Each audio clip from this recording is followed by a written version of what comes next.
आज हम लोग करने वाले हैं क्लास 10 हिंदी क्षितिज पार्ट 2। आज जो हम लोग करेंगे वो चैप्टर है संस्कृति। आज संस्कृति चैप्टर को लिखने वाले लेखक का नाम भंदत आनंद कौशल्यायन है। अब इनके बारे में थोड़ा सा हम लोग समझ लेते हैं।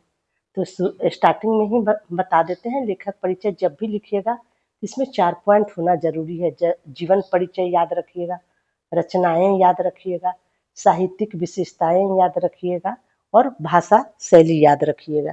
तो हम लोग शुरू करते हैं इनका जीवन परिचय पढ़ने। भंदत आनंद कौशल्यायन का जन्म 1905 में तत्कालीन पंजाब के अंबाला जिले के सोहाना गांव में हुआ। उनके बचपन का नाम हरनाम दास था। उन्होंने लाहौर के नेशनल कॉलेज से बीए किया। अनन्य हिंदी सेवी कौशल्यायन जी बौद्ध भिक्षु थे और उन्होंने देश विदेश की काफी यात्राएं की तथा बौद्ध धर्म के प्रचार प्रसार के लिए अपना सारा जीवन समर्पित कर दिया। वे गांधी जी के साथ लंबे अरसे तक वर्धा में रहे। सन 1988 में उनका निधन हो गया। भंदत आनंद कौशल्यायन की 20 से अधिक पुस्तकें प्रकाशित है, जिनमें भिक्षु के पत्र, जो भूल न सका, आह ऐसी दरिद्रता, बहानेबाजी, यदि बाबा न होते, रेल का टिकट, कहाँ क्या देखा आदि प्रमुख है। बौद्ध धर्म दर्शन संबंधित उनके मौलिक और अनुदित अनेक ग्रंथ हैं, जिनमें जातक कथाओं का अनुवाद विशेष उल्लेखनीय है। देश विदेश के भ्रमण ने भंदत जी को अनुभव की व्यापकता प्रदान की और उनकी सृजनात्मकता को समृद्ध किया। उन्होंने हिंदी साहित्य सम्मेलन, प्रयाग और राष्ट्रभाषा प्रचार समिति, वर्धा के माध्यम से देश विदेश में हिंदी भाषा के प्रचार प्रसार का महत्वपूर्ण कार्य किया। वे गांधी जी के व्यक्तित्व एवं कृतित्व से विशेष प्रभावित थे। सरल सहज बोलचाल की भाषा में लिखे अनेक उनके निबंध, संस्मरण और यात्रा वृत्तांत काफी चर्चित रहे हैं। ये तो हम लोग पढ़ लिए उनका जीवन परिचय, मतलब क्या क्या उन्होंने अपने जीवन में किया, ये सब उनके बारे में जान ली। उनकी रचनाएं क्या थी, उनकी साहित्यिक विशेषताएं क्या थी, ये सब हम लोग जान ली। अब देखते हैं जो संस्कृति चैप्टर है उसमें इन्होंने किसको संक्षेप में, पहले यहाँ पर संस्कृति के बारे में संक्षेप में दिया गया है, पहले थोड़ा सा उसको भी समझ लेते हैं, तब हम लोग चैप्टर को पढ़ेंगे। संस्कृति निबंध में हमें सभ्यता और संस्कृति से जुड़े अनेक जटिल प्रश्नों से टकराने की प्रेरणा देता है। जब हम चैप्टर पढ़ेंगे तो हमें ये सब चीजें देखने को मिलेगा। तो यहाँ शॉर्टकट में दिया गया है। इस निबंध में भंदत आनंद कौशल्यायन जी ने अनेक उदाहरण देकर यह बताने का प्रयास किया है कि सभ्यता और संस्कृति किसे कहते हैं। दोनों एक ही वस्तु है अथवा अलग अलग। जब चैप्टर हम पढ़ेंगे तो हमें समझ में आएगा सभ्यता और संस्कृति जो है सो अलग अलग चीज है या एक ही है। वे सभ्यता को संस्कृति का परिणाम मानते हुए कहते हैं कि मानव संस्कृति अविभाज्य वस्तु है, मतलब उसका टुकड़ा नहीं किया जा सकता। अविभाज्य का मतलब जिसको तोड़ा नहीं जा सकता। उन्हें संस्कृति का बंटवारा करने वाले लोगों पर आश्चर्य होता है और दुख, उन्हें आश्चर्य होता है कि कैसे लोग संस्कृति का बंटवारा कर देते हैं। उनकी दृष्टि से जो मनुष्य के लिए कल्याणकारी नहीं है, वह न सभ्यता है और न संस्कृति। उनका मतलब लेखक का ऐसा सोचना है। तो अब हम लोग थोड़ा सा अब चैप्टर को पढ़ेंगे। चैप्टर पढ़ने से पहले इस चैप्टर का थोड़ा सा हम लोग शब्द अर्थ भी देख लेते हैं, जिससे कि चैप्टर को समझने में काफी आसानी होगी। सभ्यता किसे बोलते हैं? रहन सहन का जो तौर तरीका होता है ना, उसे सभ्यता बोलते हैं। और संस्कृति विचार चिंतन के जो तरीके होते हैं ना, उसे संस्कृति बोलते हैं। भौतिक संसार संबंधी वस्तु, आध्यात्मिक आत्मा परमात्मा संबंधी, आविष्कार खोज को बोलते हैं। आविष्कर्ता खोज करने वाले, प्रवृत्ति मन का झुकना, प्रेरणा चाह को बोलते हैं। परिष्कृत शुद्ध को बोलते हैं। विवेक अच्छे बुरे की परख, तथ्य बात को बोलते हैं। दर्शन देखना को बोलते हैं। मोती भरा थाल, आकाश में खिले तारों की तुलना करना। निठल्ला बेकार को बोलते हैं। मनीषी विचारक, ज्वाला आग को बोलते हैं। शीतोष्ण सर्दी गर्मी, ज्ञानेप्सा ज्ञान पाने की चाहत, कौर भोजन का टुकड़ा, तृष्णा अधिक पाने की चाहत, भाग्य विधाता भाग्य का निर्माता, रक्षणीय जिसकी रक्षा की जानी है, अवश्यम भावी अवश्य होने वाला, कल्याण मंगल होना। अब निबंध का सार जो है शॉर्टकट पॉइंट है, सो मैं आपको बता देती हूँ, जो कि एग्जाम के समय में आप केवल इसको ध्यान में रखेंगे तो चैप्टर आपको ध्यान में आ जाएगा। उस समय चैप्टर का एक एक लाइन पढ़ने का जरूरत नहीं है। नंबर 1 क्या है, भौतिक सभ्यता और आधुनिक सभ्यता। नंबर 2 बात क्या होगा, वैज्ञानिक खोज। नंबर 3 पॉइंट क्या है, करुणा और मानव संस्कृति। नंबर 4 लेनिन और कार्ल मार्क्स। चौथा क्या है, असंस्कृति, सॉरी 5वां क्या है, असंस्कृति।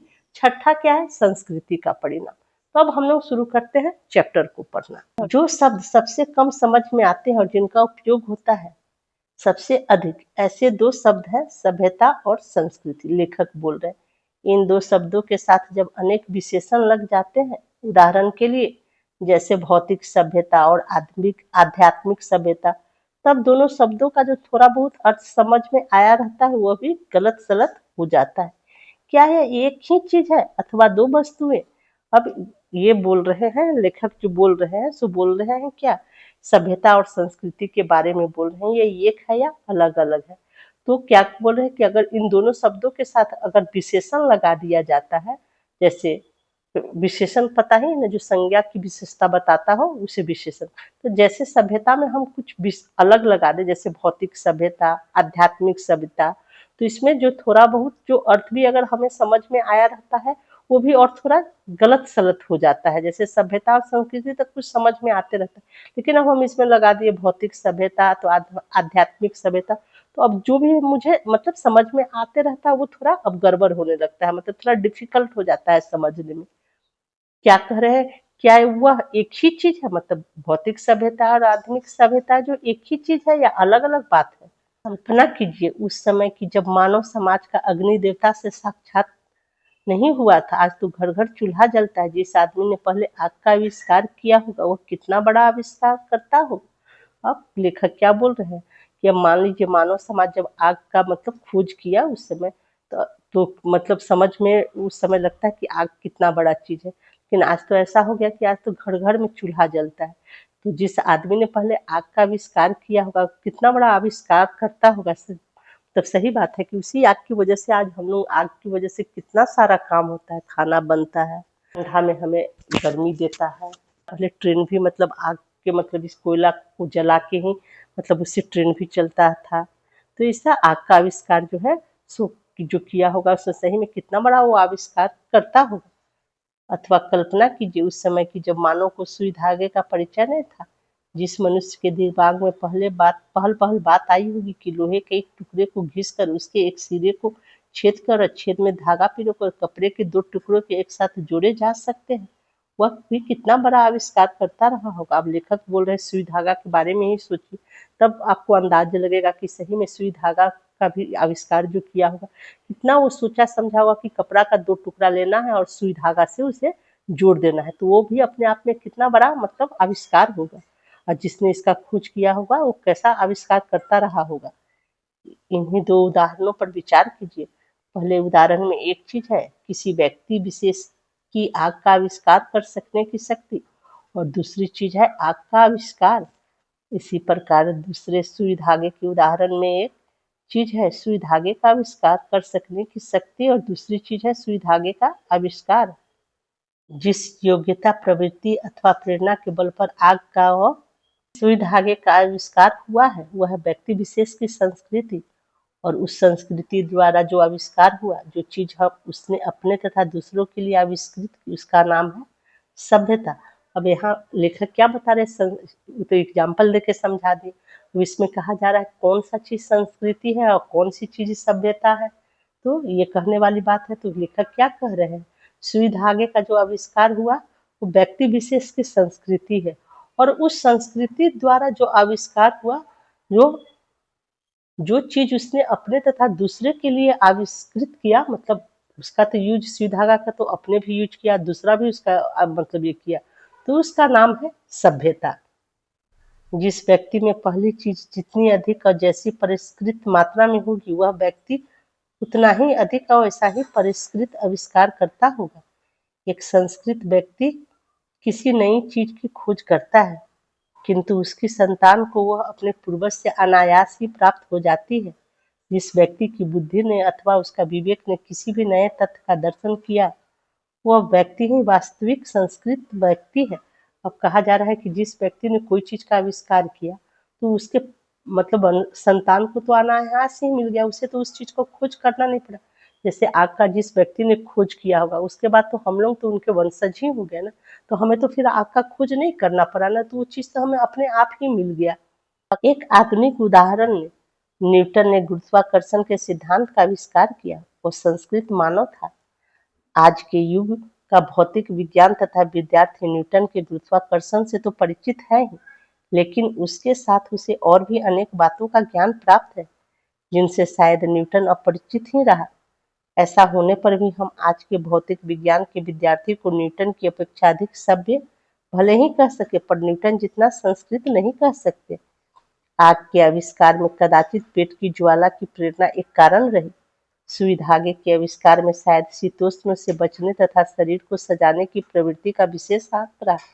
अब कल्पना कीजिए उस आदमी का जिसका पेट भरा हो और जिसका तन ढका है, लेकिन जब वह खुले आकाश के नीचे सोया हुआ रात के जगमगाते तारों को देखता है तो उसको केवल इसलिए नींद नहीं आती क्योंकि वह यह जानने के लिए परेशान है कि आखिर यह मोती भरा थाल क्या है। पेट भरने और तन ढकने की इच्छा मनुष्य की संस्कृति की जननी नहीं है। पेट भरा और तन ढका होने पर भी ऐसा मानो जो वास्तव में संस्कृत है निठल्ला नहीं बैठ सकता। मतलब क्या कहा जा रहा है, पेट अगर भरा हो, तन ढका हो और वो खुले आकाश के नीचे सो रहा हो और आकाश में तारा दिख रहा, तो उसके मन में बहुत सारे विचार उठने लगता है कि मतलब आखिर ये है क्या। तो ऐसा नहीं है कहने का मतलब कि पेट भरा हो और तन ढका हो तो आदमी जानना नहीं चाहता है। तो ये चीज अगर जानने का जो इच्छा है ना, वो क्या कहा जा रहा है कि मनुष्य की संस्कृति की यही जननी है।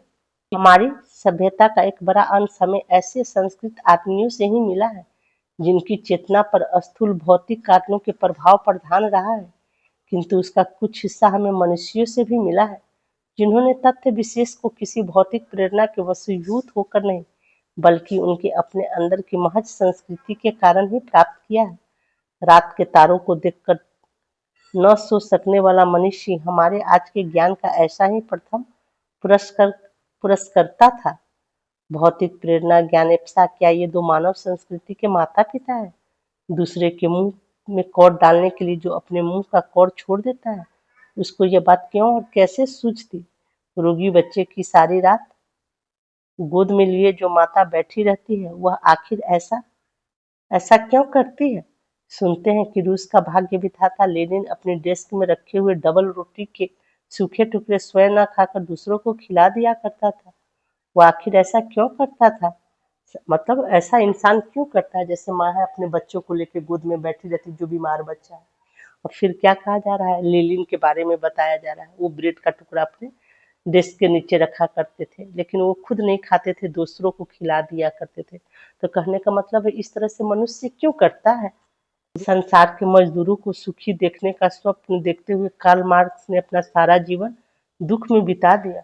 अब कार्ल मार्क्स जो है तो संसार में देखते हैं मजदूर मजदूर सब इतना मेहनत करते हैं, तो उन्होंने अपना सारा जीवन इसी दुख में बिता दिया कि मजदूर सबको कितना दुख और मतलब कष्ट है।